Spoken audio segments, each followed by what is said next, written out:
bu ñuy wax Papito Kara di wax Ousmane Diagne Ousmane moom nee nañ li ñu ko jàppee mooy partager benn publication def ci ay emoji reetaan ba ñu bëri sax naan réew mi léegi dañ fi tere reetaan mais moom bi ñu ko fi tere xam naan man moom dañ may dóor mandat dépôt parce que moom reetaan moom kenn du ma ko tere alors tey est-ce que mën nga comprendre doxalinu justice boo xoolee ci réew mi am na ñoo xamante ni jàppoon nañ leen fi di fàttali ni kenn ki ñu doon filmer mii naan wuy sama ndey yàqu naa mais mu jul yàqu mi ngi këram tëdd ay xale yoo xamante ni defuñu dara ñuy dugal leen ci kaso est-ce que mu nga comprendre justice Sénégal nii muy doxee jamono ji. Je vais commencer par dire souriez, la vie est belle. sunna la sax de. ah. sourire. sunna la. waaw nee na yonent bi sallallahu alayhi wa sallam moo ko doon digle. nee na day faj sax nag te day faj. Le rire c'est la musique de l'âme. Comme on dit. te kon ku dul ree di fu ñaaral di mer saa su nekk kalaameel yàlla. am na kenn ko doon wax ci benn chaîne TFM ba ñuy def seen portrait candidat yi. mu nit man damay ree yëfu ñàkk fooy de la. waaw pas matin xam nga tey ci dafa am lenn loo xamante ne dafa dem ba dafa ridiculiser wala décrédibiliser bokk li nga xamante ne moo di suñu ëtt yi nga xamante ne ñoom ñoo war a àtte yoon. parce que tey jii ñoxor njaay nga woolu ñoo xamante ne te bare autosaisine dafa yomb léegi ci ñoom bu fekkoon ne dañ ko doon def si ay dossiers yu am solo yoo xamante ne dina jëmale réew mi kanam si loo xamante ne mi ngi gangréner li nga xamante ne moo di la société ñu mun a wax mais ñoom dañu fàtte Cafard Libéré amoon na fi Odia li muy def lan la Samba Sine Kouthia li muy def lan la Sanjoogu li muy def lan la vraiment donc tey bu fekkee ne ñoom sax France moom mooy nekk ñoo xam te ne seen nattuwaay soo demee Figaro Garo fi am na fi te lan la détourné une Figaro def Garo fi mais mu nekk loo xamante ne ironie moom moo fay am mais bien sûr kon tey jii pourquoi procureur war a sukkandikoo ci loolu war a taxaw ci loolu ne lii moom moo tax ñu téye Ousmane Diagne lii moo tax ñu téye Papito Kara fekk en ce moment ñoo xamante ne dañu def trafic de faux billets ñi ngi fi ñi nga xamante ne tey ñi ngi wër di gor suñu àll bi te tey alam gi fi mu toll mayeetu ko parce que la vie est menacée ñuy dagg suñu alam bi on n'en parle pas di jël suñu bant di ko rawale di ko yóbbu feneen ak feneen ñooñu tey procureur su autosaisine doon am si ñooñu la waroon autosaisir ñi nga xamante ne ñaata dossier OFNAC su président Macky Sall yëkkati woon concom bi tuuti defe naa nga fa ko réew mi dina nokkiwaat ndax ñooñu dinañ leen xoj ba nga xamante ne dinañu rembourser li ñuy yoxe woon mais tey ji ak le stress bi nga xamante ne nit ñi ñu ngi koy am au contraire ñii ça permet ñoom Ousmane Diagne ak Papito Kara dañuy permettre askan wi un temps soit peu ñu fàtte tuuti les vicissitudes de la vie yi nga xamante ne mooy métité nga xamante ne moom moo di àdduna bi en quoi faisant en ironisant sur des problèmes yoo xamante ne réels la et ça permet aux Sénégalais également de comprendre parce que tey jii ñoom suñu jëlee ñun jël journaliste classique wax ko ni nga xamante ne noonu lay amee ak yi ni mel sax du am benn portée bi mais ñoom suñ ko jëlee tourner ko à l'ironie jox ko askan wi ñu consommer ko ñooñu dañuy comprendre les réalités li nga xamante ne moom mooy anam gi ñu war a yore suñu réew mi peut-être loolu la ñuy bañ ñu defal ko ñi nga xamante ne ñoo di askan wi ñu yee leen ci fànn boobu mais sachez que y a plusieurs Ousmane Diagne y a plusieurs Papito Kara yoo xamante ne ñi ngi fi te li ni mel xam nga lan la gën a indi ñu gën leen a yépp kenn joxatu leen benn weg bi c'est vrai ça parce que soo gisee émoji yooyu ñu ne moom lañ leen jàppee man quand j'ai vu le poste de Maître Bamba Cissé je me suis dit non c'est pas vrai lii warul nekk les motifs il y a d'autres choses yu ñuy nëbb wala qu'est-ce qui se passe léegi nga dem ba xale yi mag ak ndaw ku ci toog léegi balaa ñuy commencer seen conférence de presse sax li ñuy njëkk a def mooy di reetaan ça veut dire que tey jii li nga xamante ne moo nekk suñu sookul démocratie du ma ko tay di ko wax mooy la justice tey jii cette justice là banqaasam yëpp repelle nañu qu'on le veuille ou non et les gens n'ont plus peur dafa indi benn affaire pamata les jeunes n'ont plus peur de la prison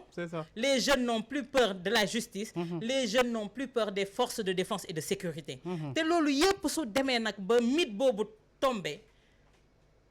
y a danger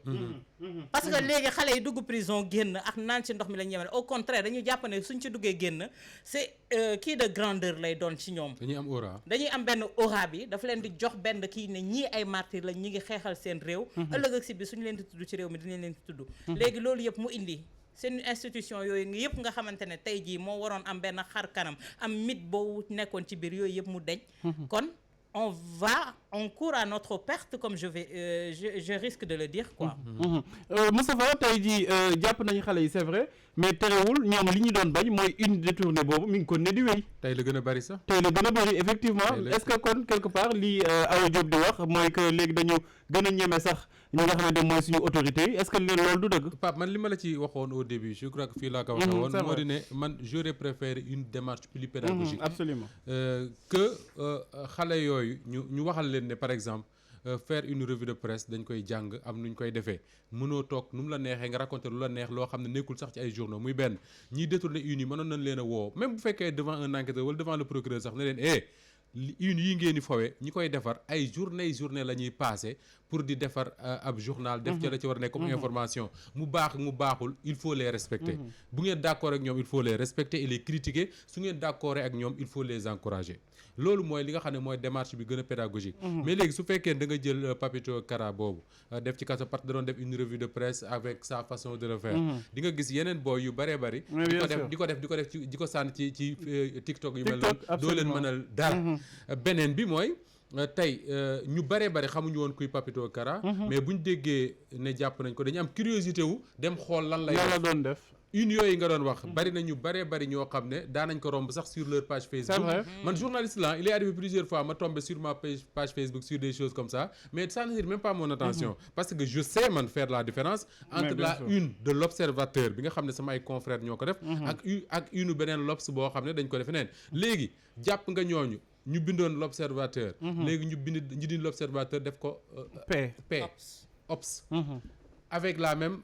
charte graphique et tout di ci bind leen neex léegi loo leen mënal da ngay topp Facebook di jàpp ñëpp tu vas arrêter tout le monde ça n'a aucun sens ces arrestations là te gis nga Pape Awa mi ngi koy wax sànq ci suñu justice bi dégg naa keroog am ku ko wax ne am na koo bind fu ma ko liiree ne suñu magistrat yi suñu defee seen formation ba pare dañ leen waroon defar stage en prison pour ñu xam prison nan la méttee pour buñ fay envoyer nit ñu hésiter bu baax avant ñu koy def gis nga tubaab yi seen magistrat yi defuñu stage ci biir prison la di fa tëju mais dañoo xam lenn dañu am benn respect bu ñu am ci liberté wu doomu aadama que liberté wu doomu aadama boo ko dee xañ danga koo war a teg ci fu wér doomu aadama kenn du ko xañ liberté wu dem ak dikkam ci loo xam ne dara leeru la ci